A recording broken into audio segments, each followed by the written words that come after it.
Namaskar, welcome to Next IS. I hope you are doing well. In the last few days, we have been unable to produce our current affairs video due to some unforeseen reasons. But don't worry, we understand the importance of current affairs in UPSC preparation. Therefore, we have been covering all the important topics from past few days and they are available on our website in current affairs section. The link is provided in the description box, and if you need any further assistance in this context, please let us know, right? So now, without wasting any time, let's start today's discussion. Recently, Bangladeshi Prime Minister Sheikh Hasina resigned and fled the country after weeks of protest against a quota system for government jobs. The students had originally demanded the removal of a quota system that reserved 30% of the government jobs for the families of people who fought for independence from Pakistan in 1971. Sheikh Hasina has been one of the dominant figures in Bangladeshi politics since the assassination of her father, Sheikh Mujibur Rahman, who led the Bangladesh fight for independence from Pakistan in 1971, and now Bangladesh Army Chief announced that interim government would be formed soon. But this situation in Bangladesh poses challenges for India's substantial public and private sector investments in the energy and infrastructure sector. This situation in Bangladesh could affect growing trade ties, restricting movement of people and goods. And here I have a question for you.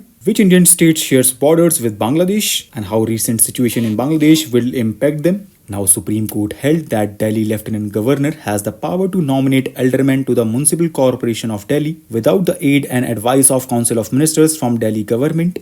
Supreme Court held that LG has the statutory power under Delhi Municipal Corporation Act 1957, and do you know friends, Delhi LG under Section 3 of the Delhi Municipal Corporation Act is empowered to nominate 10 aldermen who must be above 25 years of age and have special knowledge or experience in municipal administration. Though the aldermen don't have the right to vote in MCD meetings, but they play a crucial role in the functioning of the House through the ward committee. And do you know friends, Article 239AA of the Constitution contains special provisions for the National Capital Territory of Delhi. It provides for the creation of Delhi Legislative Assembly, the Council of Ministers, which comprise members of this assembly, and offices of the Chief Minister and Delhi LG. The assembly has the power to make laws on all subjects in the state list except for the laws that govern public order, police and land. Now, Bombay High Court dismissed a PIL challenging implementation of the Mukhyamantri Majhi Ladki Bahin Yojana, and it held that it is beneficiary scheme for women and cannot be discriminatory.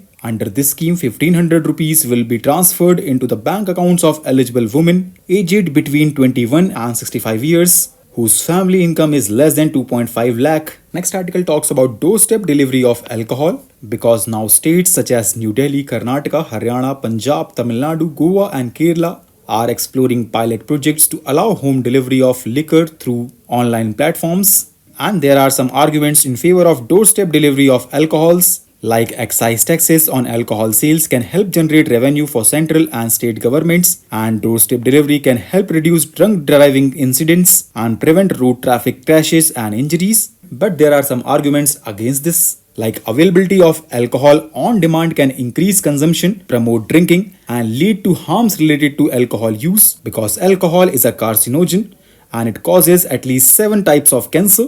Alcohol consumption also increases the risk of injuries, abuse of other substances, mental illness, diabetes, liver disease, disease of heart and blood vessels. Alcohol use policies have been delegated to states, resulting in wide variation in policy framing and implementation. Now, Finance Ministry has clarified that all imported laboratory chemicals except denatured ethanol will be taxed at 10% instead of 150% as it was proposed in the recent union budget. Now, what are imported laboratory chemicals? So friends, they are a critical component of research in nearly every domain of science, and they are usually extremely specific, not mass produced, making them expensive and a significant overhead on the budget. Next article talks about Article 370, because recently on the 5th anniversary of the abrogation of Article 370 and Article 35A, Prime Minister of India described the step as a watershed moment in the nation's history, starting a new era of progress and prosperity in Jammu and Kashmir and Ladakh. Government revoked Article 370 of the Constitution on 5th August 2019, which provided special status to the Jammu and Kashmir within the Indian Union. The government also brought the Jammu and Kashmir Reorganization Act that bifurcated the erstwhile state into 2 union territories of Ladakh and Jammu and Kashmir.